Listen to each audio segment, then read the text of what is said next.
یہ بات جناب پروفیسر غامدی صاحب کو سمجھ میں چونکہ نہیں آتی، قرآن بالکل انکار، وما جعلنا الرؤیا التي اریناک، پروفیسر غامدی صاحب نے رؤیا کو خواب کے معنی میں لے لیا۔ رؤیا سے مراد خواب نہیں ہے بلکہ یہاں منظر ہے، کیونکہ ایک منظر تھا۔ اب آپ اپنی طرف سے قرآن کی تفسیر کر رہے ہیں۔ قرآن ایک صریح لفظ استعمال کرتا ہے، وما جعلنا الرؤیا التي اریناک، ہم کہتے ہیں کہ ہم اس کو نہیں تسلیم کریں گے۔ یعنی اس کو تسلیم نہ کرنے کی وجہ کیا ہے؟ یعنی کیا دلیل ہے اس کی؟ اچھا پھر مسئلہ کیا پیش آ گیا ہے جب یہ بات کہی جاتی ہے کہ یہاں اس معنی میں استعمال نہیں ہوا؟ کیا مسئلہ پیش آ گیا ہے؟ اللہ نے کر دیا ہے۔ سلامتی ہے ان آنکھوں پہ جو ہدایت پہ نظریں جمائے بیٹھی ہیں، ان کانوں پہ جو ذکر خیر کے منتظر رہتے ہیں، اور ان قدموں پہ جو ہدایت کی راہ پہ گامزن ہیں۔ ہم یہ دیکھتے ہیں کہ آپ کا جو یہ استدلال ہے اور آپ کی جو تعبیر ہے کہ وہ رویا تھا، اس حوالے سے علماء آپ سے متفق نہیں ہیں۔ ان کا استدلال کیا ہے؟ بہت ہی مختصر میں بیان کر دیتا ہوں۔ ہمارے علماء کے نزدیک یہ جو رویا کا لفظ قرآن نے استعمال کیا ہے، یہ کس معنی میں آتا ہے؟ یہ لکھتے ہیں کہ لغت میں رویا مطلق رویت یعنی دیکھنے کے معنی میں بھی آتا ہے، اور یہی اس کے حقیقی معنی ہے۔ یہ میں آپ کے سامنے پڑھ رہا ہوں، علامہ جمال الدین قاسمی کا ایک اقتباس ہے۔ اس کے علاوہ ابن حجر لکھتے ہیں، وہ یہ کہتے ہیں کہ یہ جو لفظ ہے رویا، یہ آنکھ سے مشاہدے پر بھی بولا جاتا ہے جو کہ عالم بیداری میں کیا جائے۔ اور ابن حجر ہی نے پھر بہت معروف شاعر ہیں، اہل زبان ہیں، عرب ہیں، ان کا ایک شعر بھی نقل کیا اور لفظی طور پہ استشہاد کر کے یہ بتایا ہے کہ دیکھیے انہوں نے بھی رویا کا یہ لفظ عالم بیداری میں آنکھ سے دیکھنے کے معنی میں استعمال کیا ہے۔ متنبی کا بڑا مشہور شعر ہے، وہ رویا کا احلف العیون من الغمزی، یعنی تیرا دیکھا نہ دیکھنے سے آنکھوں کے لیے شیریں تر ہے۔ یعنی یہاں پر حصی طور پر آنکھوں سے دیکھنے کی بات کی جا رہی ہے۔ غامدی صاحب، رویا سے مراد کیا ہے؟ واقعہ جو بنی اسرائیل کی سورہ میں بیان ہوا، رسول اللہ صلی اللہ علیہ وسلم کو رویا میں ایک مشاہدہ کروایا گیا، یہ رویا تو ہمارے علماء کہتے ہیں کہ آنکھ سے دیکھنے کے معنی میں آتا ہے۔ آپ کس معنی میں لے رہے ہیں اسے؟ اس بات پر تو اتفاق ہو گیا نا کہ قرآن مجید نے اس کو رویا کہا ہے۔ جی، یہ تو سب مانتے ہیں۔ آیت 60 میں لفظ رویا استعمال ہوا ہے، اسی واقعے کے لیے ہوا ہے، اس پر بھی اتفاق ہو گیا۔ اس کا حوالہ میں اس سے پہلے دے چکا ہوں، یعنی میں بتا چکا ہوں آپ کو کہ جتنے جلیل القدر مفسرین ہیں وہ سب کے سب یہ ماننے کے لیے مجبور ہیں کہ سورہ بنی اسرائیل کی ابتدا میں اسراء کا جو واقعہ بیان ہوا ہے، سورہ بنی اسرائیل کی آیت 60 میں اسی کو قرآن مجید نے خود رویا کہا ہے۔ بالکل، اس پر اتفاق ہو۔ جی، اب یہ سوال ہے کہ رویا سے مراد کیا ہے؟ تو یہ کیا عربی زبان کا کوئی غریب لفظ ہے؟ کبھی عربی زبان میں پہلے استعمال نہیں ہوا تھا، کوئی نیا لفظ قرآن اٹھا کے لایا اور اس نے استعمال کر دیا، ہمیں اس کی تحقیق کرنا پڑ گئی کہ اس کے معنی کیا ہے؟ یہ عربی زبان کا معروف ترین لفظ ہے، عربی زبان میں جگہ جگہ استعمال ہوتا ہے۔ مجھ سے آپ کہیں تو میں قرآن مجید میں بتاؤں اس کے استعمالات، میں آپ کو حدیث پہ اس کے استعمالات بتاؤں، میں آپ کو یہ بتاؤں کہ کلام عرب میں یہ کہاں کہاں استعمال ہوا ہے۔ آپ استقصاء کرتے چلے جائیے، آپ کو ایک مثال بھی نہیں ملے گی۔ یہ معروف لفظ ہے، اور قرآن کا دعویٰ یہ ہے کہ وہ بلسان عربی مبین ہے۔ یہ آخر ہمارے ساتھ مسئلہ کیا ہوتا ہے کہ قرآن ایک صریح لفظ استعمال کرتا ہے، انی متوفق، اور ہم کہتے ہیں کہ ہم اس کو نہیں مانیں گے۔ قرآن ایک صریح لفظ استعمال کرتا ہے، وما جعلنا الرؤیا التي اریناک، ہم کہتے ہیں کہ ہم اس کو نہیں تسلیم کریں گے۔ یعنی اس کو تسلیم نہ کرنے کی وجہ کیا ہے؟ یہ ذرا دیکھیے، میں آپ کے سامنے رکھ دیتا ہوں کہ رویا کا لفظ قرآن مجید میں کہاں کہاں استعمال ہوا ہے، اس سے آپ خود اندازہ کر لیجئے۔ قرآن مجید کی سورہ یوسف میں آیت 43 ہے، یا ایھا الملأ افتونی فی رؤیا ان کنتم للرؤیا تعبرون۔ ایک ہی آیت میں 2 مرتبہ لفظ استعمال ہوا ہے، یہی لفظ رویا، یہی لفظ استعمال ہوا ہے، افتونی فی رؤیا ان کنتم للرؤیا تعبرون۔ یعنی بادشاہ سلامت فرما رہے ہیں، وہاں ایک بادشاہ کا قصہ ہے نا جس نے خواب دیکھا تھا کہ میرے خواب کے معاملے میں مجھے بتاؤ اگر تم خواب کی تعبیر کر سکتے ہو۔ اچھا، آگے چلیے، سورہ اسراء کا حوالہ تو اس سے پہلے آ چکا۔ سورہ صافات میں سیدنا ابراہیم کے بارے میں ہے، قد صدقت الرؤیا انا کذالک نجزی المحسنین۔ ابراہیم تو نے تو خواب کو سچ کر دکھایا، ہم اچھی رائے اختیار کرنے والے، اچھا رویہ اختیار کرنے والوں کو ایسی ہی جزا دیا کرتے ہیں۔ آگے دیکھیے، سورہ فتح ہے، آیت 27، رسالت میں آپ صلی اللہ علیہ وسلم کا رویا نقل ہوا ہے، اور اس میں کیا الفاظ ہیں؟ لقد صدق اللہ رسولہ الرؤیا بالحق، اللہ نے اپنے پیغمبر کو سچا خواب دکھایا تھا، یہاں وہی لفظ استعمال ہوا۔ سورہ یوسف کی آیت 5، لا تقصص رؤیا کا علی اخوتک فیکیدوا لک کیدا، سیدنا یعقوب کا جملہ ہے کہ یہ جو اپنا خواب ہے یہ اپنے بھائیوں کو نہ سنانا، وہ کہیں تمہارے خلاف کوئی تدبیر نہ کرے۔ اچھا، اسی سورہ یوسف میں آیت 100 ہے، جس وقت سیدنا یوسف کے والدین وہاں گئے، پھر اس کے بعد سب کے سب بھائی ان کے سامنے جھک گئے، تو انہوں نے کیا کہا؟ یا ابتی ھذا تاویل الرؤیا من قبل قد جعلها ربی حقا، یہ میرے اسی خواب کی تعبیر ہے ابا جان، پروردگار نے اس کو سچ کر دکھایا۔ تو قرآن مجید میں یہ لفظ اتنے مقامات پر استعمال ہوا ہے، اور آپ دیکھیے کہ چونکہ ایک معروف لفظ ہے تو ہر جگہ بالکل وہی ترجمہ آپ کرنے پہ مجبور ہیں، وہی بات کہنے پہ مجبور ہیں، یہ باقی جگہوں پر یہ آنکھوں سے دیکھنے کے لیے کیوں استعمال نہیں ہوگا؟ یعنی ان تمام مقامات پر علماء کے تراجم تفسیر میں خواب ہی کا ترجمہ کیا گیا؟ ہو نہیں سکتا اس کے علاوہ کوئی بھی۔ اچھا، میں تو آپ سے عرض کر رہا ہوں کہ یہ معروف ترین لفظ ہے۔ آپ خواب کو کیا کہتے ہیں عربی میں؟ کسی طالب علم سے پوچھیے کہ اگر رویا۔ اچھا، اس کے بعد آپ حدیث پر آ جائیے۔ یہ میں آپ سے عرض کر رہا ہوں کہ اب تو یہ کوئی مشکل کام نہیں ہے کہ آپ اندازہ کر سکتے ہیں کہ فلاں لفظ حدیث میں کتنے مقامات پر استعمال ہوا ہے۔ یہ کوئی 700 کے قریب مقامات پر استعمال ہوا ہے اور ہر جگہ خوابی کے معنی میں استعمال ہوا ہے۔ یعنی رسول اللہ صلی اللہ علیہ وسلم خود یہ لفظ استعمال ان کی روایتوں میں آ رہا ہے۔ آپ صلی اللہ علیہ وسلم نے استعمال کیا، صحابہ نے استعمال کیا، کسی چیز کی روایت میں استعمال کیا۔ حدیث کے ذخیرے میں 700 کے قریب ایسے مقامات ہیں جن میں یہی لفظ استعمال ہوا اور خوابی کے لیے استعمال ہوا۔ اچھا، تو اس وجہ سے جب آپ کسی لفظ کے بارے میں بحث کر رہے ہوتے ہیں تو آپ کو دیکھنا چاہیے کہ آپ اسے اس کے اصل معنی سے، اس کے معروف معنی سے، اس کے مستعمل معنی سے کیسے ہٹا رہے ہیں، یعنی کیا دلیل ہے اس کی۔ اچھا، پھر مسئلہ کیا پیش آ گیا ہے جب یہ بات کہی جاتی ہے کہ یہاں اس معنی میں استعمال نہیں ہوا؟ کیا مسئلہ پیش آ گیا ہے؟ اللہ نے کر دیا ہے۔ اچھا، آپ کو کیسے معلوم ہوا کہ اس معنی میں استعمال نہیں ہوا؟ کوئی کرینہ ہے؟ اللہ تعالیٰ نے کوئی چیز وہاں بیان کر دی ہے۔ اگر کسی لفظ کو اس کے معروف، اس کے متداول، اس کے مستعمل معنی سے ہٹانا پیش نظر ہو تو آپ کوئی کرینہ لائیں گے نا۔ میں آپ کو مثالیں دیتا ہوں کیسے کرینہ ہے۔ ہمارے یہاں لفظ خواب بولتے ہیں جی، میں جب کہوں گا کہ میں نے خواب دیکھا رات میں، کوئی تردد ہوگا آپ کو اس معاملے میں؟ نہیں۔ لیکن میں ایک اور جملہ بولتا ہوں، میں یہ کہتا ہوں کہ پاکستان ایک شاعر کا خواب ہے، تو یہاں اب خواب کس معنی میں استعمال ہوا ہے؟ ایک مستقبل کے خیال کے معنی۔ ظاہر ہے مستقبل کے خیال کے معنی میں استعمال ہوا ہے۔ یہ مجاز کے استعمالات ہیں، یہ استعاراتی استعمالات ہوتے ہیں، تو ان کا کرینہ ہوتا ہے، یعنی جملہ ایسا ہوگا، موقع ایسا ہوگا، محل ایسا ہوگا، سیاق ایسا ہوگا، اس میں کوئی متکلم یا مصنف وہ چیزیں رکھ دے گا کہ آپ اس کی بنیاد کے اوپر وہاں یہ نہیں کہہ سکیں گے کہ یہاں یہ وہ خواب بیان ہو رہا ہے جو ہم رات میں دیکھتے ہیں۔ ایسے بہت سے مواقع ہیں، ہم یہ کہتے ہیں کہ صاحب زادے میں نے تو تمہارے معاملے میں بڑے خواب دیکھے تھے، ایک بھی شرمندہ تعبیر نہیں ہوا۔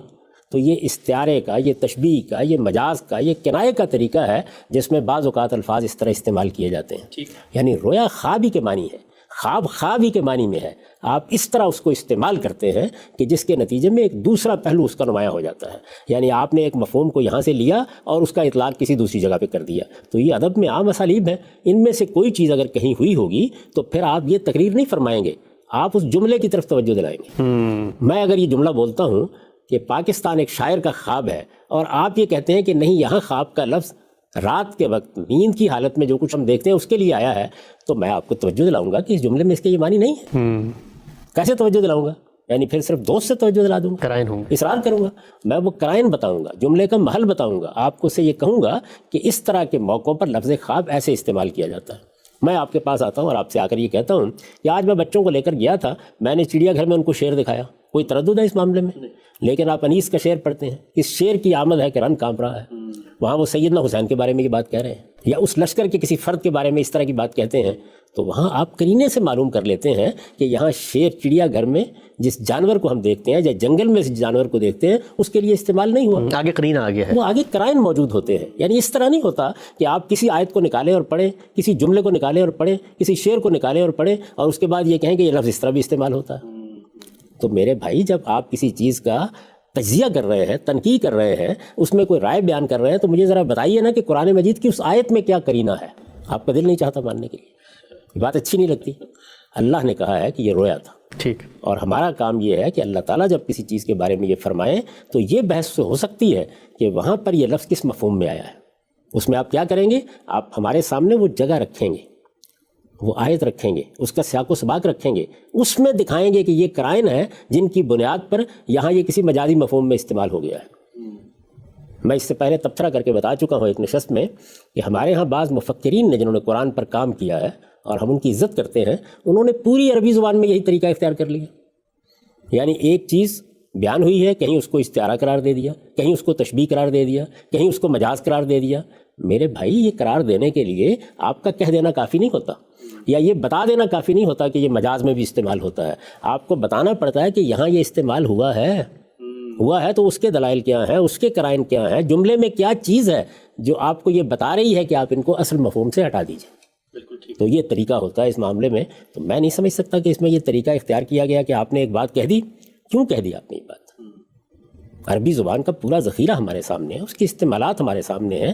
جس وقت عام طریقے پر یہ لفظ استعمال کیا جائے گا تو اس کا مطلب ایک ہی ہوتا ہے، اس کے دو معنی نہیں ہوتے.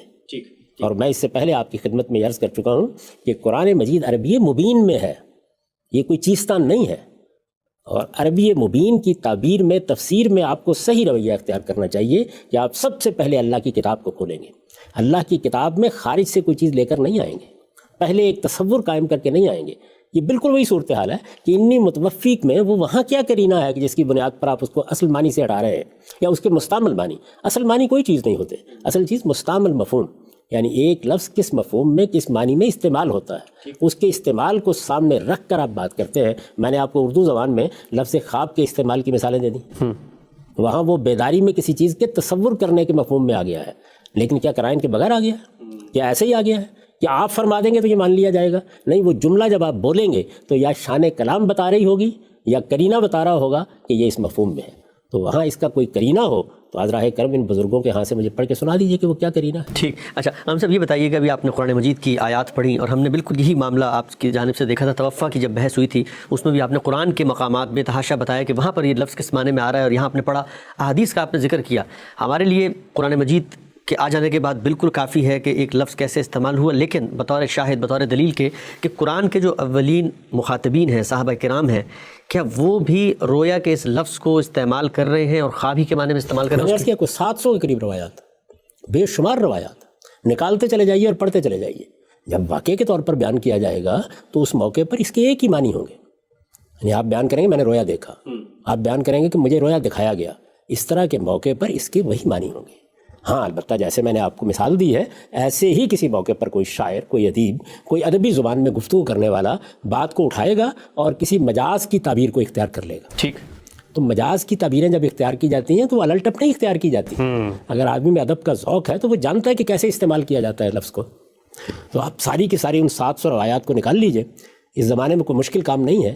طالب علم بھی ہم کو سن رہے ہیں وہ بھی ذرا نکال لیں اور پھر تلاش کریں کہ کس جگہ پر رویا کسی دوسرے مفہوم میں استعمال ہوا. یعنی میں عرض کر رہا ہوں کہ نہیں ہوا، ایک جگہ بھی نہیں ہوا، لیکن اگر کہیں کوئی مثال ملے گی تو ہمیشہ آپ دیکھیں گے کہ اس میں وہ قرائن موجود ہوں گے، متکلم وہ قرائن پیدا کرے گا، وہ سیاق میں ہوں گے، وہ لفظ میں ہوں گے، وہ جملے کی تعریف میں ہوں گے، وہ شان کلام میں ہوں گے، اور آپ پکار اٹھیں گے اس کو پڑھتے ہوئے کہ یہاں یہ اس مفہوم میں نہیں ہے. ٹھیک. ہم سب بہت ہی آپ نے خوبصورتی سے بات بیان کی. آگے بڑھتے ہیں.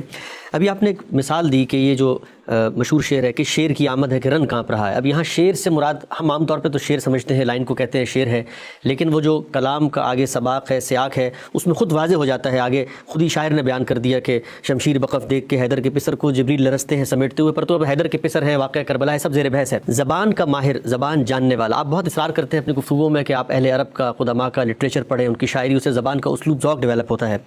یہ ابن حجر علیہ رحمہ بڑے مشہور عالم ہیں، انہوں نے مثال دی ایک بڑے شاعر کی، ان کا نام ہے متنبی، آپ واقف ہیں یقینی طور پہ ان سے. تو یہ ایک شاعر جب یہاں پر یہ لفظ رویا استعمال کر رہا ہے اور یہ بیداری میں دیکھنے کے معنی میں کر رہا ہے، تو پھر اب ہم اس کو کیا کہیں گے؟ زبان عرب ہے، وہ ہم سے زیادہ بہتر جانتے ہوں. میں اس پر دو باتیں کہوں گا. ایک لفظ کو قرآن مجید نے استعمال کیا، اتنے مقامات پر استعمال کیا، اور اسی مفہوم میں استعمال کیا جو اس کا عام مفہوم ہے، مستعمل مفہوم ہے. 700 سے زیادہ میں نے آپ سے عرض کیا کہ روایتوں میں استعمال ہوا، وہاں بھی یہی ہے. عربی زبان کا کوئی لغت اس سے مختلف معنی ثبت نہیں کر رہا. آپ کوئی لغت اٹھا کے دیکھیں، پہلا جملہ آپ کو یہ ملے گا، رویا کا لفظ لکھا ہوگا، ما رأیتہ فی المنام، ما یرن نائم فی المنام، یہی الفاظ لکھے ہوں گے. یعنی جب آپ سوتے میں کوئی خواب دیکھتے ہیں تو اس کو عربی زبان میں رویا کہا جاتا ہے. یہ تعبیر ہر صاحب لغت آپ کے سامنے رکھ دے گا. اب اس کے بعد آپ کہتے ہیں کہ نہیں، ایک مثال ہم کو مل گئی ہے. کس سے ملی ہے؟ ایک شاعر سے، متنبی سے ملی ہے. آپ کو معلوم ہونا چاہیے کہ قرآن مجید کی زبان کے بارے میں یا تو جاہلی شعراء کی نظیر پیش کی جاتی ہے یا مخضرمین کی. اس بات پر مسلمانوں کے پورے علم کا اجماع ہے. میں اپنی کتاب میزان میں صاحب خزانۃ الادب کی وہ عبارت نقل کر چکا ہوں جس میں انہوں نے پوری تفصیل کے ساتھ یہ بتایا ہے کہ جتنے شعراء، عربی زبان کے شعراء معروف ہیں، ان کے کیا طبقات ہیں، اور ان میں سے وہ کون سے شعراء ہیں جن کی زبان یا جن کے استعمالات کو آپ قرآن مجید کی زبان میں نظیر کے طور پر پیش کر سکتے ہیں. ٹھیک. وہ صرف پہلے دو طبقے ہیں، ایک جاہلیت کے شعراء، ایک مخضرمین. مخضرمین کا مطلب یہ ہے کہ ایک شخص جاہلیت میں پیدا ہوا اور اس نے اسلام کا زمانہ بھی دیکھا، جیسے فرزدق ہے، جیسے جریر ہیں. ان کے بعد کسی شخص کی کسی چیز کو بھی نظیر کے طور پر پیش نہیں کیا جا سکتا. تو پہلی بات تو یہ ہے کہ یہاں آپ نظیر بھی تلاش کرنے کے لیے آئے تو آپ کہاں پہنچے؟ آپ نے لبید کو بیان کیا، آپ نے عائشہ کو بیان کیا، آپ نے امر القیس کو بیان کیا، کس کو بیان کیا؟ یعنی متنبی کی یہ حیثیت نہیں ہے کہ وہ قرآن مجید کی زبان میں نظیر کے طور پر پیش کیا جائے۔ دوسری بات، اگر آپ خود شعر پر غور کریں تو اس میں بالکل وہی صورتحال ہے جو صورتحال میں نے اردو زبان میں آپ کے سامنے رکھی، یعنی کوئی قرینہ ایسا پیدا ہو جاتا ہے کہ شاعر یا ادیب یا کوئی متکلم اور مصنف اس لفظ کو اٹھاتا ہے اور اٹھا کر ایسے قرینے کی بنیاد کے اوپر اس میں کوئی مجاز کی تعبیر پیدا کر دیتا ہے۔ اچھا، میں نے مثال دی نا آپ کو کہ جب میں آپ سے یہ کہتا ہوں کہ پاکستان ایک شاعر کا خواب ہے تو آپ کو کوئی تردد نہیں ہوتا، وہاں پر اس کے ممدوح کے ساتھ رات کو ملاقات ہوئی، رات میں آنکھیں سوتی ہیں، رات میں خواب دیکھے جاتے ہیں، اس نے ملاقات کے لیے اس لفظ کو کنایا کر لیا۔ اچھا، رویا کا اہلا فی العیون من الغمزی، یعنی نیند شیریں ہوتی ہیں آنکھوں کے لیے لیکن تیری ملاقات آنکھوں میں اس سے زیادہ شیریں ہے۔ اچھا اچھا اب ظاہر ہے کہ ملاقات رات میں ہوئی ہے، جی پہلے مصرے میں بیان بھی ہو گیا یہ کہ ملاقات رات میں ہوئی ہے۔ جب ملاقات رات میں ہوئی ہے تو رات میں آدمی ایک خاص طرح کا سرور یا احتزاز حاصل کرتا ہے اچھے خوابوں سے، اس سے اس نے کنایا کر لیا۔ تو شعر تو سمجھایا جا سکتا ہے۔ آپ نے جیسے ہی دیکھا میرے ہی جملے کی مثال دی کہ پاکستان ایک شاعر کا خواب ہے اور یہ کہا کہ دیکھا خواب تو بیداری میں کسی چیز کے تصور کرنے کے لیے بھی آ جاتا ہے، بھائی یقیناً آتا ہے، متنبی نے بھی استعمال کیا ہے۔ میں 10 مثالیں اور دے دوں گا آپ کو، رائی کے شعر کی مثال دے دوں گا۔ ہر جگہ یہ ہوتا ہے کہ آپ لفظ کو اٹھاتے ہیں اور مجاز یا کنائے کا ایک محل پیدا کرتے ہیں، اس کے لیے ایک قرینہ لاتے ہیں کلام میں، یہ ایسے نہیں ہوا کرتا۔ ٹھیک ٹھیک ٹھیک ٹھیک۔ اب آپ نے غالب کا شعر پڑھا کہ غالب کو برا کہتے ہو، اچھا میرے آگے، اور فرمایا کہ لغت میں نہیں دیکھا تم نے، اچھا تو برے کے مقابلے میں استعمال ہوتا ہے، اور یہاں غالب نے اسی معنی میں استعمال کیا۔ بھائی یہاں غالب نے اس معنی میں نہیں استعمال کیا۔ تو اس وجہ سے جس وقت آپ کسی لفظ کے استعمال کی دلیل دے رہے ہوتے ہیں تو آپ کو بتانا چاہیے کہ وہ لفظ کہاں استعمال ہوا ہے، جملہ کیا ہے، تالیف کلام کیا ہے، سیاق کیا ہے، سباق کیا ہے، اس میں پیچھے کیا بات ہو رہی ہے، اس میں آپ قرینہ دکھاتے ہیں کہ یہاں لفظ اپنے مستعمل معنی میں نہیں رہا۔ ٹھیک ہو گیا ہم سب، بہت تفصیل سے آپ نے بتایا کہ رویا کے لفظ کے معنی کیا ہیں، قرآن مجید میں یہ لفظ کہاں کہاں آیا ہے، احادیث میں اس کا اتنا کثرت کے ساتھ استعمال ہوا ہے، اور اس لفظ کو اگر اس کے اصل معروف معنی سے ہٹانا ہے تو کیا قرائن ہیں جو کلام میں پہلے ہوں گے اور تبھی ہم اس کا کوئی معنی لے سکتے ہیں۔ آگے بڑھتے ہیں، یہ میرے سامنے ایک مزید استدلال ہے، اور عام طور پہ جہاں پر سورہ بنی اسرائیل میں اس واقعے کی نوعیت پہ بحث کی گئی ہے ہر جگہ پہ یہی وہ ایک بنیادی بات ہے جو بنائے استدلال کے طور پہ علماء نے اختیار کی ہے۔ حافظ ابن حجر نے بھی اس کا حوالہ دیا ہے، باقی لوگ بھی حوالہ دے رہے ہیں۔ وہ قول ہے، اثر ہے جناب ابن عباس رضی اللہ تعالیٰ عنہ کا۔ ان کا یہ کہنا ہے، حدیث کی کتابوں میں نقل ہوا ہے یہ اثر، کہ آپ نے فرمایا کہ رسول اللہ صلی اللہ علیہ وسلم کا یہ جو واقعہ ہے جو سورہ بنی اسرائیل میں زیر بحث ہے، یہ آنکھوں سے دیکھنے والا رویا ہے، رویا عین۔ آپ نے فرمایا کہ رویا عین ہے۔ ابن حجر نے اسی سے استدلال کر کے لکھا ہے کہ رویا کا لفظ آنکھ کے مشاہدے پر بھی بولا جا سکتا ہے جو عالم بیداری میں کیا جائے، یہی وجہ ہے کہ ابن عباس رضی اللہ عنہ نے اس کو رویا عین قرار دیا۔ سوال میرا آپ سے یہ ہے، بہت بنیادی سوال، رویا کا لفظ اتنا معروف، آپ نے کہا قرآن معروف، واضح عربی زبان میں ہے، کلام عرب میں اس کے استعمالات، احادیث میں باقی صحابہ رویا سے ہی مراد لے رہے ہیں، تو ابن عباس رضی اللہ تعالیٰ عنہ نے اسراء اور معراج کے اس واقعے کو رویا عین یا بیداری کے اندر دیکھنے کا معنی کیوں مراد لیا؟ ابھی میں نے آپ کو بہت سی مثالیں دیں کہ کس طرح ہم اردو زبان میں خواب کا لفظ بیداری میں کسی چیز کو تصور کرنے کے لیے بولتے ہیں، اس کی بہت سی مثالیں میں نے ابھی آپ کو دی۔ یہ بتایا کہ ہم جب یہ کہتے ہیں کہ پاکستان ایک شاعر کا خواب ہے، جب میں کہتا ہوں کہ صاحبزادے میں نے تو تمہارے بارے میں بہت سے خواب دیکھے تھے، وہ شرمندہ تعبیر نہ ہو سکے، تو یہاں میں بیداری میں دیکھنے ہی کے لیے استعمال کر رہا ہوں، بالکل، لیکن یہ تصور کی آنکھ سے دیکھنا ہے، اسی طرح ہے، ایسے ہی ہے۔ تو ہر زبان کے اندر اس طرح کے مجاز کے اسالیب ہوتے ہیں۔ اس سے پہلے ہم متنبی کے شعر پر گفتگو کر چکے، اس میں بھی بالکل یہی صورتحال ہے کہ ایک تصویر اس نے بنائی ہے ذہن میں، اور اس تصویر کے لحاظ سے لفظ رویا استعمال کر دیا ہے، رویا کا اہلا فی العیون من الغمزی۔ اسی طرح کی صورتحال رائی کے شعر میں ہے، فکبر الرویا وحش فؤادہ، وہاں بھی بالکل ایسا ہی ہے۔ آپ کے سامنے کوئی محبوب آتا ہے، کوئی ممدوح آتا ہے، کسی کو آپ دیکھتے ہیں، دیکھنے کی اس کیفیت میں تصور ایک طرح کا ذائچہ بناتا ہے، ایک تصور کے سامنے ایک چیز اس طرح آتی ہے جس طرح کہ آپ گویا خواب دیکھ رہے ہیں، تو اس کو کنایا کر کے شعراء بعض اوقات اس طریقے سے بیان کر دیتے ہیں۔ یہ بات واضح ہو گئی، بالکل واضح، اس کی مثالیں بھی اس سے پہلے آ گئیں۔ اس طرح کے موقعوں کے اوپر جب آپ یہ اسلوب اختیار کرتے ہیں تو ظاہر بات ہے کہ تصور کی آنکھ سے کسی چیز کو دیکھا جائے تو اس سے بہتر کوئی چیز نہیں ہو سکتی کہ اسے رویا قرار دے دیا جائے، بالکل ٹھیک ہے، یا اس کے لیے لفظ رویا استعمال کیا جائے۔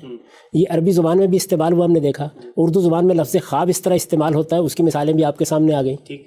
یہ سب چیزیں نگاہ میں رکھیں۔ اب یہ دیکھیے کہ ابن عباس رضی اللہ عنہ کیا کہہ رہے ہیں۔ یہ حضرات جب دیکھتے ہیں کہ انہوں نے یہ فرمایا کہ رسالت میں آپ صلی اللہ علیہ وسلم کا یہ جو اسراء کا واقعہ ہے، یہ رویا عین اریہا رسول اللہ صلی اللہ علیہ وسلم، یہ آنکھ کا رویا تھا۔ جب یہ دیکھتے ہیں تو ان کا خیال ہوتا ہے کہ جو عمومی رائے بن گئی ہے کہ ایک جسمانی سفر تھا جو کرایا گیا، وہ یہ نہیں کہہ رہے، وہ یہ کہہ رہے ہیں کہ جس طریقے سے ہم بعض اوقات رات میں خواب دیکھتے ہیں، اللہ تعالیٰ اپنے پیغمبروں کے لیے بیداری میں بھی اسی طرح کی تصویر سامنے لے آتے ہیں۔ اچھا، میں اس کی مثالیں دیتا ہوں آپ کو۔ اس کی وہ مثال تو آپ کے علم میں ہے، اس سے پہلے بھی مجھے یاد پڑتا ہے کہ ہم اس کا تذکرہ کر چکے ہیں کہ رسالت میں آپ صلی اللہ علیہ وسلم نماز پڑھا رہے ہیں، نماز کی امامت کراتے ہوئے آپ نے اپنا ہاتھ آگے بڑھا دیا، جی، اور جنت کا گچھا یا تھوڑا سا اور آگے بڑھے بھی، جی، لوگوں نے پوچھا تو آپ نے فرمایا کہ میرے سامنے جنت لائی گئی۔ بالکل، اس کے لیے اورزا علیہ وغیرہ کی تعبیریں آتی ہیں حدیثوں میں، جی، کوئی چیز پیش کر دی گئی، کوئی سامنے لائی گئی، یہ بیداری میں ہوا ہے۔ اب آپ کیا کریں گے؟ اس کو بیان کرنے کے لیے اگر آپ رویا عین کا لفظ اختیار کریں یا رویا عین کی تعبیر اختیار کریں تو اس پر لفظی لحاظ سے اعتراض نہیں ہو سکتا۔ یہاں آپ کر یہ رہے ہیں کہ ایک نئی صورتحال پیش آ گئی ہے، یعنی ہم یا ان آنکھوں سے چیزوں کو دیکھتے ہیں یا خواب میں چیزوں کو دیکھتے ہیں، جب تصور کے سامنے کوئی چیز لائی گئی یا تصور کی آنکھ سے ہم نے دیکھا یا ذہن میں کوئی تصویر بنائی، تو اس طرح کے موقعوں پر آپ نے رویا کے لفظ کو وہاں سے اٹھایا اور اٹھا کر ایک دوسرے اسلوب میں استعمال کر لیے۔ اس میں جسمانی معراج کا واقعہ بیان نہیں ہو رہا۔ ابن عباس رضی اللہ عنہ بھی یہ نہیں کہہ رہے، وہ یہ کہہ رہے ہیں کہ رسالت میں آپ صلی اللہ علیہ وسلم کو یہ جو مشاہدہ کرایا گیا یہ بیداری کی آنکھ سے کرایا گیا۔ اچھا، میں دوسری مثال دوں آپ کو، خود ابن عباس رضی اللہ عنہ کی بہت سی روایتوں میں یہ بات بیان ہوئی ہے، اور یہ بخاری میں بھی ہے، مسلم میں بھی ہے، کہ رسالت میں آپ صلی اللہ علیہ وسلم نے جب اپنا یہ واقعہ بیان کیا، اسراء کا واقعہ، تو قریش نے اس پر سوالات شروع کر دی۔ ٹھیک، جب ایک مجلس میں بیان کرنا شروع کیا تو انہوں نے کہا کہ یہ کیا بات کر رہے ہیں؟ یہ کہتے ہیں کہ میں بیت المقدس کو دیکھ کے آ گیا ہوں، ہمارے یہاں بہت سے لوگ ہیں کہ جو بیت المقدس کو دیکھ چکے ہیں، اس کا سفر کر چکے ہیں، تو ذرا بتائیے وہاں کیا کیا ہے۔ تو رسالت میں آپ صلی اللہ علیہ وسلم نے اس کی صورتحال کو بیان کرنا شروع کیا، یعنی جیسے کہ رویا میں آپ نے دیکھا تھا۔ جب اس کو بیان کرنا شروع کیا تو خود روایت میں یہ الفاظ ہیں کہ رسالت میں آپ صلی اللہ علیہ وسلم سخت پریشانی میں مبتلا ہو گئے، اس لیے کہ بعض چیزیں ذہن سے نکل جاتی ہیں، یعنی یوں معلوم ہوا کہ جیسے ان سوالوں کا جواب آپ نہیں دے سکیں گے۔ تو اس وقت اللہ تعالیٰ نے کیا کیا؟ اس وقت اللہ تعالیٰ نے اس مسجد کی پوری تصویر لا کے آنکھوں کے سامنے کھڑی کر دی، یعنی جو معاملہ ان کے ساتھ پہلے ہوا تھا اسی کو دہرا دیا ایک طرح سے۔ وہ معاملہ ہوا رویا میں اور یہ معاملہ بیداری میں ہو رہا ہے۔ اچھا، خود رسالت میں آپ صلی اللہ علیہ وسلم کی نسبت سے یہ بیان کیا گیا ہے کہ یہ عقیل کے گھر کے قریب جیسے مسجد پڑی ہوئی ہے، یہ صورتحال تھی، اور میں اس کے ایک ایک ستون کو بیان کرتا چلا جا رہا تھا۔ اب یہ ہے رویا عین، اچھا، یعنی کوئی چیز آپ کو اس طریقے سے دکھا دی جائے۔ تو عبداللہ بن عباس رضی اللہ عنہ جلیل القدر صحابی ہیں، حبر الامہ ہیں، ہمارے دل میں ان کا بہت احترام ہے، وہ اصل میں یہ بات بیان کر رہے ہیں۔ جب وہ رویا عین کہتے ہیں تو وہ یہ کہتے ہیں کہ ان کے نزدیک، ان کی رائے میں یہ بیداری کا مشاہدہ تھا۔ اب آپ سوال کر سکتے ہیں کہ پھر اس طرح کیوں نہ مان لیا جائے؟ یعنی آپ دیکھیے 3 صورتیں ہو گئیں، جی، یہ کہ میں یہاں سے لاہور جسمانی طور پر لے جایا گیا ہوں، پہلی صورت، یہ کہ میں نے لاہور کا معاملہ رویا میں دیکھا ہے، دوسری صورت، اور تیسری صورت یہ کہ لاہور میرے سامنے لے آیا گیا اور میں اس کا مشاہدہ کر رہا ہوں اور بیداری کے عالم میں مشاہدہ کر رہا ہوں۔ ہمارے ہاں جو صوفیہ اپنے مشاہدات بیان کرتے ہیں وہ ایسے ہی ہوتے ہیں۔ امام غزالی نے المنقذ من الضلال میں جو فرشتوں کی ملاقات کا ذکر کیا ہے، ظاہر ایسے ہی ہوئی ہے۔ تو بیداری میں بھی بعض اوقات اس طرح کے مشاہدات ہوتے ہیں جس طرح کے آپ کو خواب میں ہوتے ہیں۔ دونوں کے اندر چونکہ یہ قدر مشترک ہے کہ اس میں آپ کے سامنے تصویر بننا شروع ہو جاتی ہے، تو اس وجہ سے وہاں اگر ابن عباس رضی اللہ عنہ یہ کہتے ہیں کہ یہ رویا عین تھا تو رویا کے لفظ کی بنیاد پر ان کی رائے پہ تنقید نہیں کی جا سکتی، یہ اطلاق ہو سکتا ہے۔ لیکن ظاہر ہے کہ اب یہ سوال پیدا ہوگا کہ وہاں اس کا کیا قرینہ ہے؟ جی ہاں، یہ سوال قرآن مجید کی سورہ اسراء کی جو آیت 60 ہے، سورہ بنی اسرائیل کی آیت 60، اس میں کیا قرینہ ہے اس بات کا؟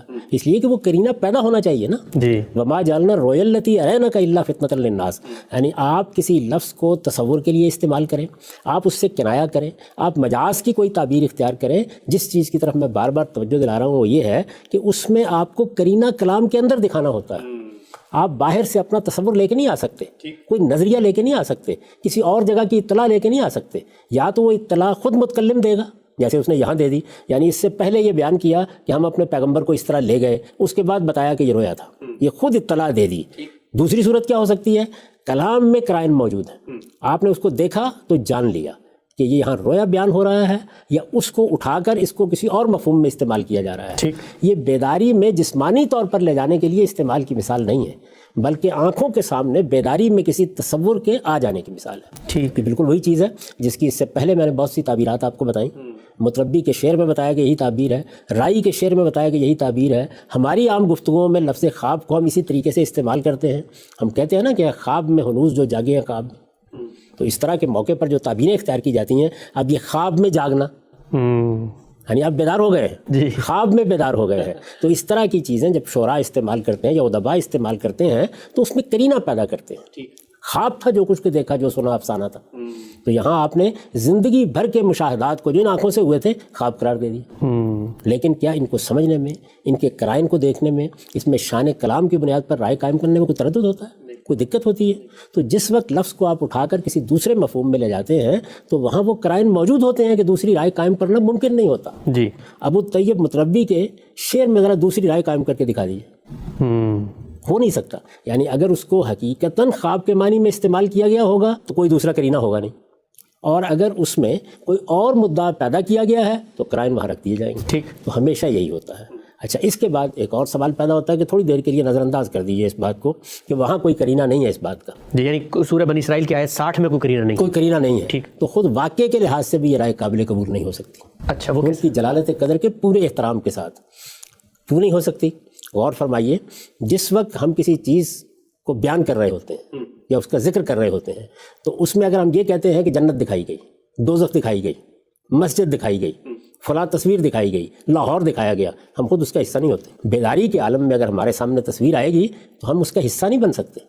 لیکن وہ رویا جو نیند کے عالم میں دیکھا جاتا ہے اس میں میں اپنے آپ کو دیکھتا ہوں کہ میں بیٹے کو ذبح کر رہا ہوں. میں اپنے آپ کو دیکھتا ہوں کہ میں حرم میں داخل ہو رہا ہوں. میں اپنے آپ کو دیکھتا ہوں کہ میں پشاور لے جایا جا رہا ہوں. اچھا، تو بیداری میں یہ نہیں ہو سکتا. قرآن مجید نے سورہ بنی اسرائیل کی پہلی آیت میں اس کو جس طریقے سے بیان کیا ہے، ان الفاظ پر غور کیجئے، وہ تصویر نہیں ہے، وہاں لے جانے کا معاملہ بیان کیا جا رہا ہے. جب لے جانے کا معاملہ بیان کیا جا رہا ہے تو دو ہی امکانات رہ جاتے ہیں، تیسرا امکان ختم ہو جاتا ہے. یا جسمانی طور پر لے جایا جائے گا، الفاظ اس کے لیے موضوع ہیں، اور یا رویا میں لے جایا جائے گا، الفاظ اس کے لیے موضوع ہیں. رویا عین کے لیے موضوع نہیں ہے.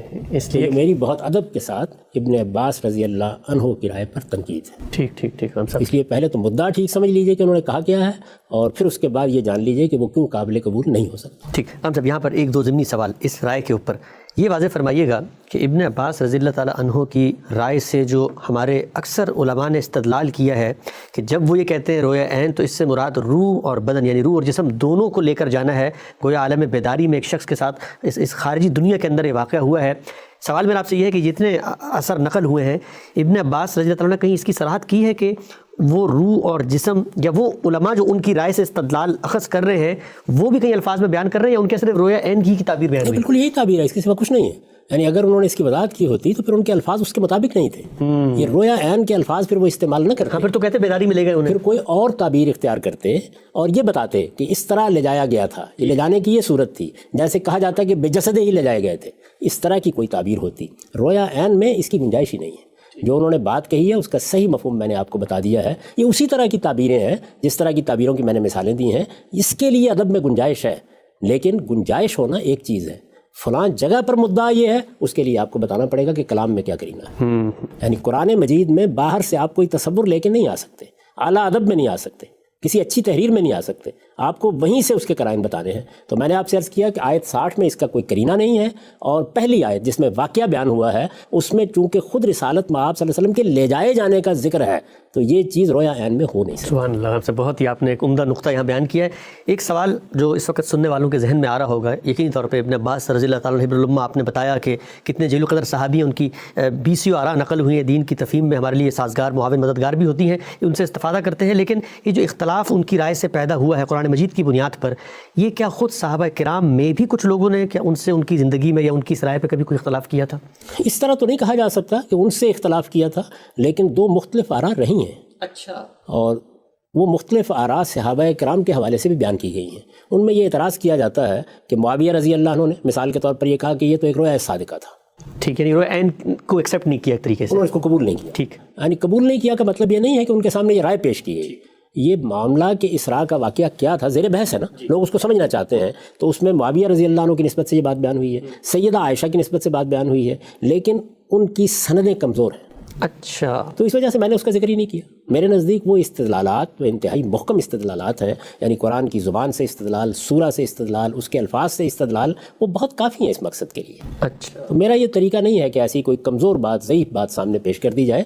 تاہم یہ چیزیں نقل ہوئی ہیں ہمارے یہاں. سیدہ عائشہ کا جملہ بھی نقل ہوا ہے جس میں بہت صراحت سے فرمایا انہوں نے کہ ما فقد جسد رسول اللہ صلی اللہ علیہ وسلم ولکن اسری بروحہ، اچھا اس نے روئی کے الفاظ یعنی یہ آپ نے بتایا کہ ایسا ہی ہے، لیکن ظاہر ہے کہ اس کی سند پر کلام کیا گیا ہے اور اس طریقے سے اس کی سند محکم نہیں ہے کہ ہم اس کو پیش کر سکیں، یعنی جواب میں پیش کر سکیں یا ان کی نسبت سے پیش کر سکیں۔ یہ جانتے ہیں آپ کہ میں اس معاملے میں محدثین کے نقطہ نظر کا قائل ہوں کہ جب آپ استشہاد کر رہے ہوں تو آپ کے ہاں وہ چیز سند کے لحاظ سے محکم ہونی چاہیے، تو میں نے اس کو پیش نہیں کیا، آپ نے سوال کیا تو میں نے اس کا ذکر کر دیا۔ ٹھیک ہم سب بہت ہی خوبصورتی سے آپ نے اس نقطے کو واضح کیا اور یہ پہلو بھی واضح کیا۔ میں چاہتا ہوں ذرا تھوڑی سی اس پہ مزید ہم بات کریں، کیونکہ جو ہمارے سننے والے لوگ ہیں عام طور پہ جب اختلافی مسائل میں آپ کو نقطہ نظر بیان کر رہے ہوتے ہیں کہ کسی ایک صحابی کی رائے اگر سامنے آ جاتی ہے تو اس رائے کو بہت احترام کے باوجود ہم نے باہر کیف قرآن مجید کی بارگاہ میں رکھنا ہے، اور قرآن مجید کی بارگاہ میں وہ لفظ ہی ہے کہ جس کا دامن پکڑ کے ہم نے کوئی فیصلہ کروانا ہے۔ اس پہ ذرا تھوڑی سی بات کیجیے گا کہ آپ کا جو رویہ ہے، آپ خود صحابہ کرام کی آراء پڑھتے ہوں گے، یقینی طور پہ ان سے استفادہ بھی کرتے ہوں گے،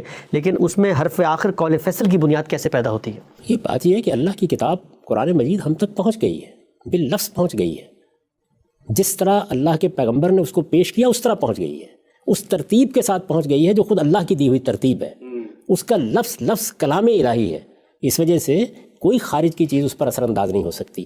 صحابہ کرام میں سے کوئی تفسیر کرتا ہے، تابعین میں سے کوئی تفسیر کرتا ہے، علماء میں سے کوئی تفسیر کرتا ہے، اس کی جلالت قدر کا احترام کرتے ہوئے ہم یہ سوال پوچھیں گے کہ قرآن کے الفاظ اس کو قبول کرتے ہیں یا نہیں قبول کرتے ہیں۔ رسالت مآب صلی اللہ علیہ وسلم کی نسبت سے کسی حدیث میں کوئی بات بیان کی جاتی ہے، چونکہ رسالت مآب صلی اللہ علیہ وسلم ہمارے سامنے نہیں ہے، راویوں نے آپ کی بات نقل کی ہے، اس کو بھی اسی طریقے سے قرآن کے سامنے پیش کیا جائے گا۔ کیا قرآن مجید اس بات کو قبول کرتا ہے؟ کیا اس کے الفاظ اس کو قبول کرتے ہیں؟ کیا اس کا جملہ اس کو قبول کرتا ہے؟ کیا اس کا سیاق و سباق اس کو قبول کرتا ہے؟ کیا قرآن کے عرف کی روح سے یہ بات مانی جا سکتی ہے؟ یہ سارے سوالات ہر اس چیز پر ہوں گے جو باہر سے آئے گی، وہ کسی عالم کی رائے ہو، وہ کسی مجدد کی رائے ہو، وہ کسی مجتہد کی رائے ہو، وہ کسی بڑے سے بڑے شخص کی رائے ہو، بہرحال قرآن مجید کے الفاظ کو اسے قبول کرنا چاہیے۔ آپ محض اس بنیاد پر وہ بات نہیں منوا سکتے کہ یہ فلاں اور فلاں نے کہی ہے۔ سیدنا عمر رضی اللہ عنہ سے بڑا کون ہوگا، لیکن ان کا جو اول کا طریقہ ہے اس پر میں نے اس سے پہلے تنقیدات کی ہیں اور یہ بتایا ہے کہ قرآن کے الفاظ اس کو قبول نہیں کرتے۔ خود عبداللہ بن عباس رضی اللہ عنہ نے ان کی اس رائے پر تنقید کی ہے، سیدنا عمر کی رائے پہ اور وہ روایتوں میں آ چکی ہے۔ اسی طریقے سے سیدنا عمر رضی اللہ عنہ کی بعض آراء پر سیدہ عائشہ نے تنقیدیں کی ہیں، تو یہ سب تنقیدیں یہ مان کر کی جاتی ہیں کہ قرآن کی روح سے کیا بات ہے۔ جو انہوں نے میت پر رونے کے معاملے میں روایت کی تھی، اس پر سیدہ نے روایت کے لحاظ سے بھی تنقید کی اور قرآن کی روشنی میں بھی تنقید کی۔ اچھا، اور یہ بتایا کہ قرآن تو کہتا ہے لا تزر وازرۃ وزر اخری، کوئی کسی دوسرے کا بوجھ نہیں اٹھا سکتا، تو یہ کیسے مانا جا سکتا ہے؟ اسی طرح جب ان کے سامنے بعض صحابہ کی یہ رائے آئی کہ اللہ تعالیٰ کو رسالت میں آپ صلی اللہ علیہ وسلم نے اسراء کی رات دیکھا تھا، تو انہوں نے یہ کہا کہ لا تدرکہ الابصار، تو قرآن کی روشنی میں تنقیدیں کی جائیں گی، بات کا تجزیہ کیا جائے گا، اس کی تنقید کی جائے گی، لیکن ان کے پورے ادب کا لحاظ کرتے ہوئے۔ ٹھیک، ہم سب آگے بڑھتے ہیں۔ یہ جو نقطہ بیان کیا آپ نے کہ یہ جو بنیادی سوال تھا آج کی نشست میں جس میں آغاز کیا میں نے، کہ یہ مشاہدہ جو سورہ بنی اسرائیل میں پہلا مشاہدہ نقل ہوا ہے، اس کی نوعیت کیا تھی؟ آپ نے بتایا کہ آیت 60 نے خود واضح کر دیا ہے کہ رویا تھی۔ اب جب رویا کا لفظ ہم سنتے ہیں، ظاہری بات ہے ہم تو جو مفہوم تصور ہمارے سامنے موجود ہے اسی سے اس کو ملاتے ہیں۔ ہمارے ہاں رویا خواب کو کہا جاتا ہے، خواب میں بھی دیکھتا ہوں، آپ بھی دیکھتے ہیں۔ سوال میرا آپ سے یہ ہے کہ پیغمبر کو رویا دکھایا گیا، نوعیت کیا ہے؟ جو نیند کی حالت میں انسان کے دماغ میں آنے والے احوال ہوتے ہیں اس کو خواب سے ہم تعبیر کرتے ہیں۔ ہمارے خواب میں اور پیغمبر کے خواب میں کیا کوئی جوہری لحاظ سے کوئی فرق ہوتا ہے؟ زمین و آسمان کا فرق ہوتا ہے۔ دیکھیے، میں نے بالکل ابتدا میں جب آپ نے پوچھا تھا کہ رویا تو اچھا یہ خواب ہے، تو میں نے عرض کیا تھا اس پر بعد میں بات کریں۔ جی، اس کے ساتھ میں نے یہ بات بھی واضح کی تھی کہ یہ بات تو سب مانتے ہیں کہ سورہ اسراء کی آیت 60 میں اسی واقعے کو رویا کہا گیا جو پہلی آیت میں بیان ہوا ہے، لیکن اس کی جو توضیح کی ہے استاد امام امین حسن اصلاحی نے، میں حرف بحرف اس سے اتفاق رکھتا ہوں۔ اچھا، میرے نزدیک وہی صحیح توضیح ہے، اور لفظ کو سامنے رکھ کر، آیت کو سامنے رکھ کر، رسالت مآب صلی اللہ علیہ وسلم نے جو کچھ ہمیں دیا ہے اس میں ظاہر ہے کہ دوسرے بعض رویا بھی بیان ہوئے ہیں، ان سب کو سامنے رکھ کر انہوں نے اس کی بہت عمدہ توضیح کر دی ہے۔ میں نے اسی کا خلاصہ کیا اپنی تفسیر میں۔ میں نے یہ کیا تھا کہ میری اور ان کی رائے میں کوئی فرق نہیں ہے، میں اسی کو درست سمجھتا ہوں اور اسی کو پیش کر رہا ہوں، تو میں آپ کے سامنے اس کی تفصیل رکھ دیتا ہوں تدبر قرآن سے، اس سے یہ واضح ہو جائے گا، اس میں مجھے اپنی طرف سے کچھ کہنے کی ضرورت نہیں ہے۔ یہ یاد ہوگا کہ اس سے پہلے میں ایک جملہ ان کا پڑھ کے آپ کو سنا چکا ہوں۔ جی، انہوں نے عنوان قائم کیا ہے نبی کی رویا صادقہ، یعنی نبی کو جو رویا دکھایا جاتا ہے اور سچا رویا دکھایا جاتا ہے اس کی کیا نوعیت ہوتی ہے۔ تو دیکھیے وہ کیا کہتے ہیں۔ رہا یہ سوال کہ یہ جو کچھ آپ کو دکھایا گیا رویا میں دکھایا گیا یا بیداری میں، یعنی پہلا سوال انہوں نے یہ کیا، تو اس سوال کا جواب اسی سورہ میں آگے قرآن نے خود دے دیا ہے۔ فرمایا ہے وَمَا جَعَلْنَا الرُّؤْيَا الَّتِي أَرَيْنَاكَ إِلَّا فِتْنَةً لِلنَّاسِ، یہ وہی بنی اسرائیل کی آیت 60 ہے، اور ہم نے اس رویا کو جو ہم نے تمہیں دکھائی لوگوں کے لیے فتنہ بنا دیا. ٹھیک. یہ ترجمہ ہے اس کا. اب دیکھیے وہ کیا کہتے ہیں. ظاہر ہے کہ یہاں جس رویا کی طرف اشارہ ہے اس سے اس رویا کے سوا کوئی اور رویا مراد لینے کی کوئی گنجائش نہیں ہے جس کا ذکر آیت زیر بحث میں لنریہ من آیاتنا کے الفاظ سے ہوا ہے. ٹھیک. یعنی وہ سورہ اسراء کی پہلی آیت، وہ ہم اس سے پہلے پڑھ چکے ہیں، اس میں یہ بتایا گیا ہے کہ اللہ اپنے بندے کو مسجد حرام سے اٹھا کر مسجد اقصی تک لے گیا تاکہ اسے اپنی بہت سی نشانیاں دکھائے. یہ وہاں تعبیر اختیار کی گئی ہے. اسی کو وہ حوالہ دے کر یہ بیان کر رہے ہیں کہ یہ جو ارات ہے، یہ جو دکھایا گیا، یہ جو لے جایا گیا، یہ در حقیقت رویا تھا. ٹھیک. ظاہر ہے کہ یہاں جس رویا کی طرف اشارہ ہے اس سے اس رویا کے سوا کوئی اور رویا مراد لینے کی کوئی گنجائش نہیں ہے جس کا ذکر آیت زیر بحث میں لنریہ من آیاتنا کے الفاظ سے ہوا ہے. یہی وہ بات ہے جو میں نے بڑی وضاحت سے بیان کی ہے کہ سب لوگ اس کو ماننے پر مجبور ہیں، اس لیے کہ عربیت کی روح سے کوئی اور رائے یہاں مراد لی نہیں جا سکتی. لفظ ارات قرآن میں متعدد مقامات میں رویا میں دکھانے کے لیے آیا بھی ہے، اور مفسرین نے اسے یہی رویا مراد بھی لی ہے. یہ وہی بات ہے جس کا میں اس سے پہلے خلاصہ کر چکا ہوں. اس وجہ سے اس کا رویا ہونا تو اپنی جگہ پر واضح بھی ہے اور مسلم بھی. جی. ابن کثیر کا آپ نے حوالہ بھی دیا تھا. ابن کثیر کا حوالہ بھی دیا تھا. تو اسی کا انہوں نے خلاصہ کر کے یہ بتایا ہے کہ یہ بات تو بالکل واضح ہے کہ یہ رویا تھا، اور یہ بات مانی ہوئی بھی ہے، مسلم بھی ہے. لیکن یہ بات یاد رکھنی چاہیے کہ رویا کو خواب کے معنی میں لینا کسی طرح صحیح نہیں ہے. یعنی وہ خواب جو میں آپ دیکھتے ہیں، اوپر بتا چکے ہیں کہ یہ رویا تھا، بیداری کا واقعہ نہیں ہے. یہ اوپر بتا چکے ہیں، اس جملے سے کوئی غلط فہمی نہ ہو. یعنی وہ یہاں یہ بتا رہے ہیں کہ اس کو آپ خواب کا لفظ بولتے ہیں تو جو تصور آپ کے ذہن میں آتا ہے اس کے ہم معنی نہ سمجھیے. خواب تو خواب پریشان بھی ہوتے ہیں. یعنی جو خواب میں دیکھتا ہوں، آپ دیکھتے ہیں، خواب تو خواب پریشان بھی ہوتے ہیں. لیکن حضرات انبیاء علیہ السلام کو جو رویا دکھائی جاتی ہے وہ رویا صادقہ ہوتی ہے. اچھا. اس کے متعدد امتیازی پہلو ہیں جو ذہن میں رکھنے کے ہیں. اس کے بعد انہوں نے وہ امتیازی پہلو بیان کیے ہیں. یہی سوال ہے آپ کا. جی. تو میں نے عرض کیا تھا کہ استاد امام نے اس کو نہایت وضاحت سے بیان کر دیا ہے، اور میں اسی کو حرف بحرف درست سمجھتا ہوں. تو سن لیجئے. پہلی چیز تو یہ ہے کہ رویا صادقہ وحی الہی کے ذرائع میں سے ایک ذریعہ ہے. یعنی جس طرح ہر کان میں آواز آتی ہے تو وہ اللہ تعالیٰ کی طرف سے نہیں ہو جاتی. غالب بھی یہ کہہ دیتا ہے کہ آتے ہیں غیب سے یہ مضامین خیال میں، یا حاطف نے یہ بات کہی ہے، تو یہ غالب کا تجربہ ہے. لیکن جب پیغمبر کو وحی آتی ہے تو اس میں کوئی ابہام نہیں ہوتا. ٹھیک. اس میں کوئی تردد نہیں ہوتا. وہ ایک واقعہ ہوتا ہے. اللہ تعالیٰ کی طرف سے باقاعدہ رابطہ کر کے اللہ تعالیٰ اپنے پیغمبر تک کوئی بات پہنچاتے ہیں. تو وہ پہلی بات یہ کہتے ہیں کہ انبیاء کے رویا یہ وحی الہی کے ذرائع میں سے ایک ذریعہ ہے. اللہ تعالیٰ اپنے نبیوں اور رسولوں پر جس طرح فرشتے کے ذریعے سے کلام کی صورت میں اپنی وحی نازل فرماتا ہے، اسی طرح کبھی رویا کی صورت میں بھی ان کی رہنمائی فرماتا ہے. یہ پہلی چیز کہ آپ اس کو اس طرح نہ سمجھیں کہ سوئے تو ایک خواب آ گیا، اب بیت المقدس چلے گئے، فلاں جگہ چلے گئے.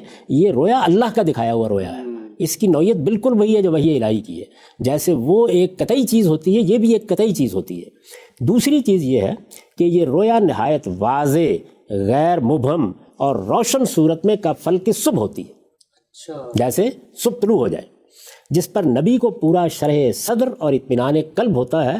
اگر اس میں کوئی چیز تمثیلی رنگ میں بھی ہوتی ہے، چیزیں بعض اوقات ممثل کر کے دکھائی جاتی ہیں رویا میں، جنت دکھا دی، دوزخ دکھا دی. اگر اس میں کوئی چیز تمثیلی رنگ میں بھی ہوتی ہے تو اس کی تعبیر بھی اللہ تعالیٰ اپنے نبی پر واضح فرما دیتا ہے. تیسری چیز یہ ہے کہ جہاں واقعات و حقائق کا مشاہدہ کرانا مقصود ہو وہاں یہی ذریعہ نبی کے لیے زیادہ اطمینان بخش ہوتا ہے. اچھا. زیادہ اطمینان بخش ہوتا ہے. واقعات و حقائق کا مشاہدہ، یعنی واقعات بھی ہیں اور ان کے پیچھے جو حقائق ہیں وہ بھی ہیں. تو حقائق تو مرئی چیزیں نہیں ہوتی نا، ان کا مشاہدہ کرانا ہے. یعنی انویزیبل جو ریئلٹیز ہیں وہ بھی دکھائی دکھانی ہے. جب وہ بھی دکھانی ہے تو وہاں یہی ذریعہ نبی کے لیے زیادہ اطمینان بخش ہوتا ہے. اس لیے کہ اس طرح کے واقعات کی پوری تفصیل مشاہدے میں آ جاتی ہے، اور وہ معانی و حقائق، میننگز بھی، یعنی جو حقیقتیں ہیں پیچھے وہ بھی، اور وہ معانی و حقائق بھی ممثل ہو کر سامنے آ جاتے ہیں جو الفاظ کی گرفت میں مشکل ہی سے آتے ہیں. یعنی وہ ایسے حقائق ہوتے ہیں بعض اوقات، یا اس طرح کی چیزیں ہوتی ہیں کہ وہ نہ آنکھ کی گرفت میں آتی ہیں نہ الفاظ انہیں پوری طرح گرفت میں لے سکتے ہیں، تو وہ پھر رویا ہی میں دکھائی جاتی ہیں. چنانچہ یہ ذریعہ ہمارے مشاہدے کے مقابلے میں یا پیغمبر کے ان آنکھوں سے مشاہدے کے مقابلے میں ایک اور دنیا میں لے جانے کا باعث بن جاتا ہے. چوتھی چیز یہ ہے کہ رویا کا مشاہدہ چشم سر کے مشاہدے سے زیادہ قطعی، زیادہ وسیع اور اس سے 1000 درجہ عمیق اور دور رس ہوتا ہے. اچھا. آنکھ کو مغالطہ پیش آ سکتا ہے آنکھ کو مغالطہ پیش آ سکتا ہے، یعنی ہم کسی موقع کے اوپر ہو سکتا ہے کہ رسی کو سمجھ بیٹھے، آنکھ کو مغالطہ پیش آ سکتا ہے، لیکن رویا صادقہ مغالطے سے پاک ہوتی ہے۔ آنکھ ایک محدود دائرے ہی میں دیکھ سکتی ہے، لیکن رویا بیک وقت نہایت وسیع دائرے پر محیط ہو جاتی ہے، یعنی ایک ہی وقت میں آپ کو آسمان، زمین، فلاں اور فلاں ہر جگہ دکھائی جا سکتی ہے۔ آنکھ حقائق کو معنی کے مشاہدے سے قاصر ہے، وہی بات جو پہلے بیان ہوئی کہ حقائق تو آپ نہیں دیکھ سکتے نا، آنکھ حقائق کو معنی کے مشاہدے سے قاصر ہے، اس کی رسائی مریات ہی تک محدود ہے، یعنی وہ ویزیبل چیزوں ہی تک پہنچ سکتی ہے، لیکن رویا معنی و حقائق اور انوار و تجلیات کو بھی اپنی گرفت میں لے لیتی ہے۔ حضرت موسیٰ علیہ السلام نے تجلی الہی اپنی آنکھوں سے دیکھنی چاہیے، لیکن وہ اس کی تاب نہیں لا سکے، اس لیے کہ ان آنکھوں سے دیکھنی چاہیے۔ برعکس اس کے ہمارے نبی کریم صلی اللہ علیہ وسلم کو شب معراج میں جو مشاہدے کرائے گئے وہ سب آپ صلی اللہ علیہ وسلم نے کیے، اور کہیں بھی آپ کی نگاہیں خیرہ نہیں ہوئی، اس لیے کہ وہ رویا کی آنکھ تھی جس سے یہ مشاہدات کرائے گئے۔ تو میرے نزدیک یہی صحیح تعبیر ہے، استاذ امام نے اس کو پوری طرح واضح کر دیا ہے۔ قرآن مجید کے الفاظ کیا ہیں؟ وما جعلنا الرؤیا التي اريناك الا فتنة للناس، اس لیے یہ رویا ہے، الفاظ کے سامنے سرنگوں ہو کر مانیے کہ یہ رویا ہے، اس کی کوئی تعویل کرنے کی جسارت نہیں کرنی چاہیے، الفاظ میں کوئی گنجائش نہیں ہے کہ آپ کوئی اور مفہوم اس سے مراد لیں، لیکن رویا ہوتا کیا ہے اس کی وضاحت کر دی گئی۔ ٹھیک ہم سب بہت ہی آپ نے خوبصورت اقتباس جو ہے وہ پیش کیا۔ مولانا امین حسن اصلاحی صاحب کا کوئی بات آپ مزید کہنا چاہیں گے اس موقع پہ؟ میں ایک آخری پہلو آپ کے اس اقتباس سننے کے بعد جو ذہن میں ایک دم سے آیا وہ یہ کہ جس خوبصورتی سے مولانا نے یہ فرق واضح کیا ہے، اس سے تو یہ لگتا ہے کہ جو لوگ ایک چیز کو عجوبہ بنا کر یا جسمانی طور پہ رسول اللہ کو یہاں سے پرواز کر کے وہاں لے جا کر جو بات کہنا چاہ رہے ہیں کہ اللہ تعالیٰ کی غیر معمولی قدرت کا اظہار ہوا ہے اور دنیا کو ایک میسیج دیا گیا ہے، اگر ہم قرآن کی اس تعبیر پہ رہتے ہیں یہ رویا ہے، تب بھی تو اللہ میاں کا اتنا بڑا یہ معجزہ ہے کہ پیغمبر کو ان حقائق اور معنی کے بارے میں خواب کے اندر وہ پیغام پہنچا دیتے ہیں۔ یعنی رویا میں، نیند کی حالت میں ایسے مشاہدات کرا دیے گئے کہ جن مشاہدات کو آپ ویسے گرفتی میں نہیں لے سکتے، چشم زدن میں وہ ساری چیزیں آپ کے سامنے آ گئی۔ تو یہ چیز ہے جس کو استاذ امام نے واضح کیا ہے، اور تدبر قرآن میں اس کی تفصیل لکھی ہے۔ میں پھر عرض کر دوں کہ میں بار بار توجہ دلا رہا ہوں، میں اس معاملے میں متفرد نہیں ہوں، میرے نزدیک اس کو رویا قرار دینا یہ سلف خلف کے جلیل القدر مفسرین سب کے سب یہی کہتے ہیں، سب کی یہی رائے ہے، اور اس کی توضیح جو استاذ امام نے کی ہے میں اس کو ہر بار درست سمجھتا ہوں۔ ہم سب بہت شکریہ، یہاں پر ہمارا وقت ختم ہوتا ہے۔